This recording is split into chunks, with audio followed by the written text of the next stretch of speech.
லைஃப்ல ரொம்ப ரொம்ப முக்கியம் நமக்கு இக்னோரிங். ஏன் அப்படின்னு நான் சொல்றேன் அப்படின்னா, நம்மள ஒருத்தங்க வந்து ஏதாவது ஒன்று சொல்றாங்கன்னு வச்சுக்கோங்களேன், நம்மள வந்து தப்பா சொல்றாங்க இல்லை ஏதோ ஒன்று நம்மளை டிமோட்டிவேஷன் பண்றதுக்காக சொல்றாங்க அப்படின்னா, அதை நம்ம காதுல போட்டுட்டு வச்சுட்டே இருந்தோம்னு வைங்களேன், நம்ம தான் கீழே இறங்கி போய்கிட்டே இருப்போம். நம்மள சொன்னவங்க என்ன பண்ணுவாங்க அப்படின்னா, நம்ம கிட்ட வச்சு சொல்லி நம்மளை கஷ்டப்படுத்திட்டு அவங்க பாட்டு மூவ் ஆன் பண்ணி போயிட்டே இருப்பாங்க. அங்க போயிட்டு அவங்க வேலையை பார்த்துட்டே இருப்பாங்க, அவங்க மேலே போயிட்டே இருப்பாங்க.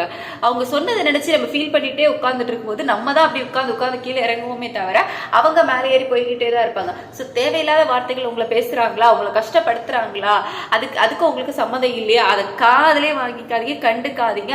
மொத்தத்தில் அவங்கள ஒரு இதாவே நினைக்காதீங்க. நீங்க பாட்டுக்கு உங்க வேலையை நீங்க பார்த்துட்டே இருங்க, நீங்க பாட்டுக்கு முன்னேறி போய்கிட்டே இருப்பீங்க. அதை நினைச்சிட்டு நீங்க உட்கார்ந்தீங்க அப்படின்னா அவ்வளவுதான், நீங்க கீழே இறங்கிட்டே இருக்க வேண்டியதா, அவங்க மேலே ஏறி போய்கிட்டே இருப்பாங்க. ஸோ இக்னோரிங் லைஃப்ல ரொம்ப ரொம்ப முக்கியம். உங்களை பத்தி தேவையில்லாத வார்த்தைகள் வருது, உங்க காது படவே உங்களை தப்பா பேசுறாங்க, இல்லை ஏதோ ஒன்று உங்களை வந்து கஷ்டப்படுத்துறாங்க அப்படிங்கும்போது கண்டிப்பா அதெல்லாம் வந்து இக்னோர் பண்ணிடுங்க. லைஃப்ல முன்னேறி போய்கிட்டே இருக்கலாம்.